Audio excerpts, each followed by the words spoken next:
আচ্ছা বলুন তো, শূন্যের আবিষ্কার কোন দেশে হয়েছিল? শূন্য, জিরো। তো এইরকম একটা প্রবাদ আছে বা প্রচলিত ধারণা যে প্রাচীন ভারতে নাকি বিজ্ঞান চর্চা ছিল না, সব আমরা ইউরোপ থেকে এনেছি।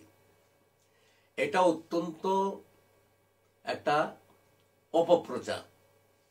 প্রাচীন ভারতে জ্ঞান বিজ্ঞানে যেই উন্নতি ঘটিয়েছিল, অনেকগুলো মৌলিক আবিষ্কার যেগুলো ভারতবর্ষে হয়েছিল, সেগুলোকে ভারত থেকে নিয়েই ইউরোপ অনেকটা এগিয়ে গেছে মধ্যযুগে।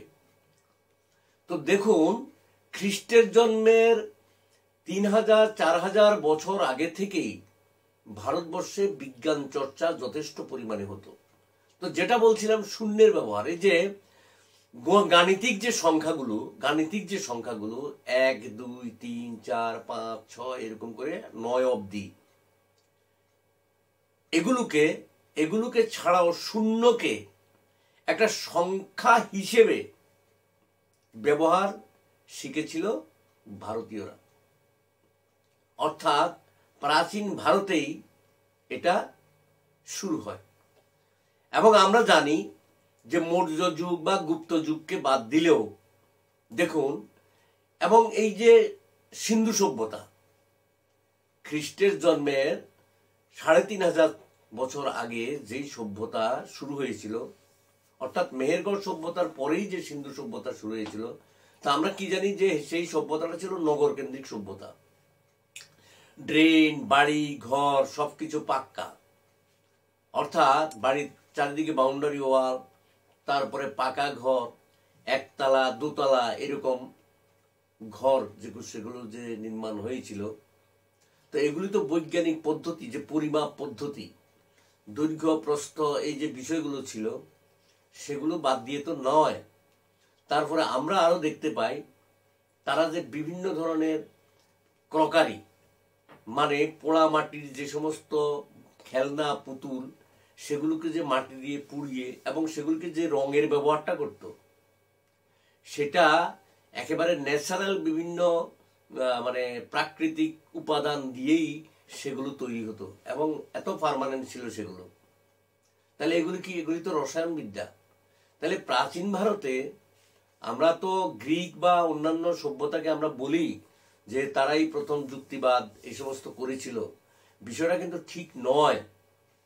আমরা প্রাচীন ভারতের এই বিজ্ঞান চর্চাকে অবহেলা করতে করতে সেটাকে আমরা ভুলে গিয়ে আমরা বিদেশির উপরেই বেশি নির্ভরশীল হয়ে পড়েছি আমরা। হ্যাঁ, ভারতবর্ষ পিছিয়েছে। কখন পিছিয়েছে?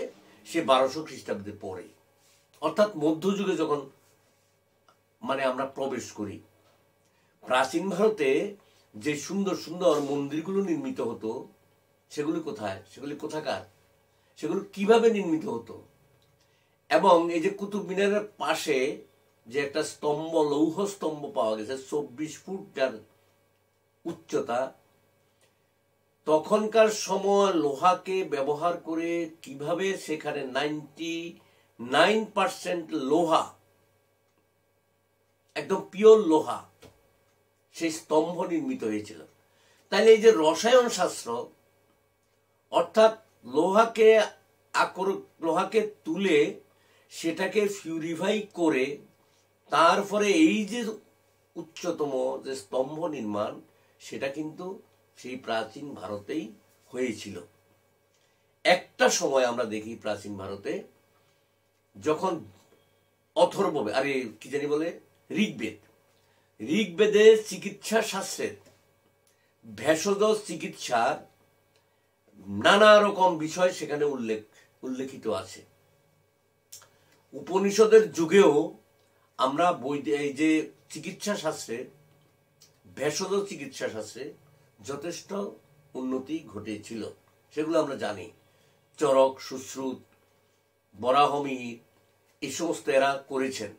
এখন বিষয়টা হলো, আমরা এরকম অনেকের নাম এটার সঙ্গে যুক্ত আছে, অনেকের নাম। তাহলে একটা সময় আমরা পিছিয়ে পড়েছিলাম প্রাচীন যুগেই, যখন ব্রাহ্মণ্য ধর্মের আবির্ভাব ঘটে, সেটা মৌর্য যুগের আগে, অর্থাৎ গৌতম বুদ্ধের আগে, অল্প আগে, সেই সময় আমরা আটকে গিয়েছিলাম। ব্রাহ্মণ্য শাস্ত্রের প্রভাব যখন বৃদ্ধি পেয়েছিল, যেই মাত্র আবার বৌদ্ধ এলেন, সেখানে যখন বৌদ্ধ ধর্মের প্রসার ঘটল, মৌর্য রাজারা যখন বৌদ্ধ ধর্ম গ্রহণ করলেন, তখন আবার এই জ্ঞানের পরিধিটা নালন্দা বিশ্ববিদ্যালয় যখন প্রতিষ্ঠিত হলো, এরকম বিশ্ববিদ্যালয় যখন হলো, তখন দেখা গেল যে জ্ঞানের চর্চা, বিজ্ঞানের চর্চা যথেষ্ট পরিমাণে সেখানে হচ্ছে। তাহলে এই যে বিষয়টা, এই যে আমরা অতীতকে আমরা যে ভুলে যাই, তাহলে দেখুন আমাদের চিকিৎসাবিদ্যা এবং পদার্থবিদ্যা এগুলো এতটা উন্নত ছিল যে সারা বিশ্ব ভারতীয় সভ্যতার কাছে ঋণী। এখান থেকে আমদানি করেই তারা, নিয়েই তারা পরবর্তী সময়ে তারা অনেকটা শ্রেষ্ঠ হয়েছেন। আমরা যদি বলি কণাদের কথা, পরমাণুবাদ, একেবারে পরমাণুবাদ শব্দটাই তিনি ব্যবহার করেছেন। এর আগে বরাহমি তিনি পদার্থ মাত্রই ক্ষুদ্র ক্ষুদ্র কণার যে সমষ্টি, অর্থাৎ অণু, পরমাণু, এই সমস্ত বিষয় শব্দ তিনি ব্যবহার না করলেও সে সমস্ত শব্দ তিনি ব্যবহার করেছেন। কিন্তু কণাদেশে একেবারে পরমাণুবাদ শব্দটা ব্যবহার করে দিলেন, অর্থাৎ পদার্থ মানেই অণু পরমাণু নিয়েই গঠিত। তাহলে দেখুন কত বড় বিষয়। এবং যেটা শুরু করেছিলাম, এই যে সংখ্যা তত্ত্ব, শূন্য দিয়ে, শূন্যের ব্যবহার, শূন্যের ব্যবহার থেকে কিন্তু যে দশমিক পদ্ধতি আজকে সারা বিশ্বে যেটা গণিত শাস্ত্রের, সেটা কিন্তু প্রসারিত হয়েছে। এটা ভারতের সম্পূর্ণ ক্রেডিট। বীজগণিত আর পাটিগণিত, অর্থাৎ এলজাব্রা আর এরিথমেটিক, এই দুটোর যে বিশেষ প্রসার, সেটা ভারতীয়দেরই আবিষ্কার। এবার আমরা ধরুন এই যে চরকের কথা যদি আমরা বলি, বা সুশ্রুতের কথা যদি বলি, তারা শুধু আপনার এই যে শাস্ত্র, চিকিৎসা শাস্ত্র, অর্থাৎ ভেষজ, অর্থাৎ আমরা যেটাকে আয়ুর্বেদ শাস্ত্র বলি।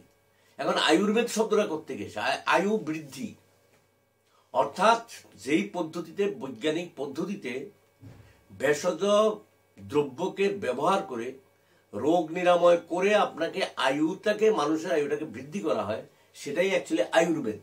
তো আয়ুর্বেদ সম্পর্কে আমরা অনেক সময় অনেক কিছু বলি। এখন আমাদের আরেকটা বিষয় আছে, একটা ছুটমার্গ আছে, অনেকের মধ্যেই আছে, সেটা আসলে আর বিশেষত বিষয়টা একটু কঠিনও, সেটা হলো সংস্কৃত ভাষা।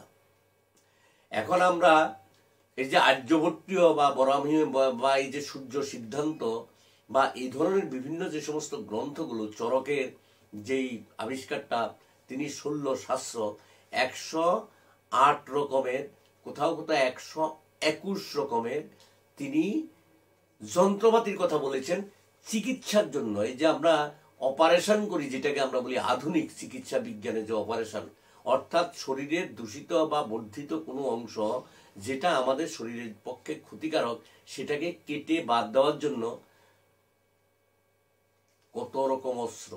প্রাচীন ভারতের বিজ্ঞান চর্চা নিয়ে যারা একটু ঘাটাঘাটি করবেন, তাদেরকে আমি অনুরোধ করব, দেখবেন সেখানে বহু গ্রন্থের মধ্যে যে এই যে এরা যে ব্যবহার করেছিলেন যে সমস্ত মানে যন্ত্রগুলো এবং বিভিন্ন ঔষধ যে ব্যবহার করতেন, সেই ঔষধগুলো সম্পর্কে বিস্তৃত আলোচনা আছে।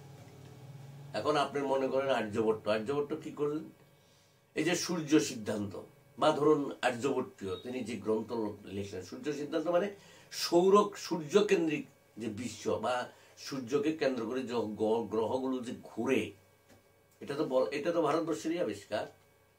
সূর্যকে কেন্দ্র করে যে গ্রহগুলো ঘুরপাক খাচ্ছে, অর্থাৎ আর্যভট্ট এটা বলছিলেন সূর্য স্থির আর গ্রহগুলো তার দিকে ঘুরছে।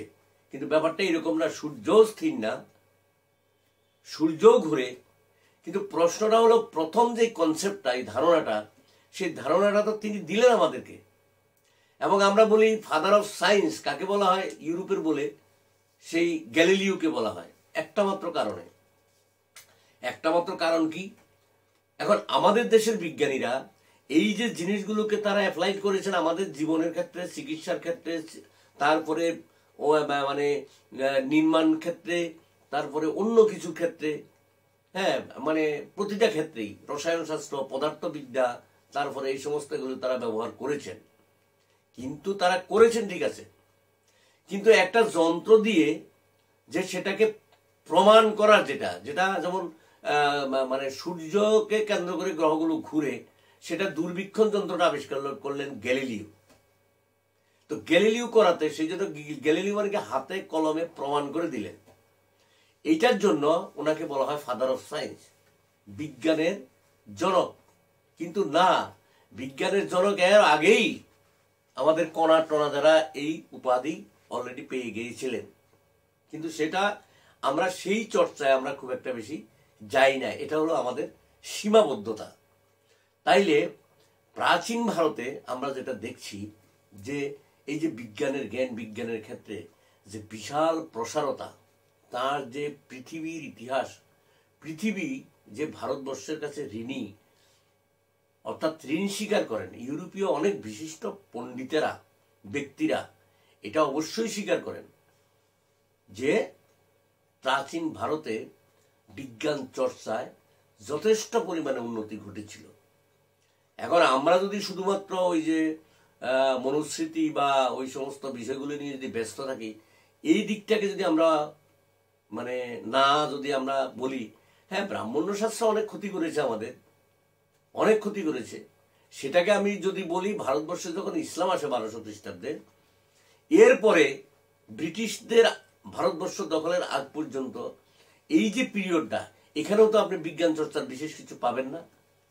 এখানে একটা বিশেষ ব্যাপার ঘটেছিল, সেটা হলো যেহেতু ধর্ম নিয়ে বেশি মাতামাতি, এই সময় কট্টরহীন মানে যারা ব্রাহ্মণ্যবাদী, আবার কট্টর ইসলামী, এই সমস্ত ক্ষেত্রের থেকে বাঁচার জন্য ভক্তি আন্দোলনের তখন খুব স্রোত বইয়েছিল। ভক্তি আন্দোলন অর্থাৎ ভক্তি, চৈতন্য, গুরু নানক, তারপরে ওই যে সুফি মতবাদ, কবির, এই সমস্ত মঈনুদ্দিন চিশতি, এদের আবির্ভাব এই সময় ঘটেছিল যে সকল অংশের মানুষের মধ্যে কি করো, সংহতি বিধান করো, সংহতি বিধান করো, অর্থাৎ ক্লেশ না, বিরোধ না।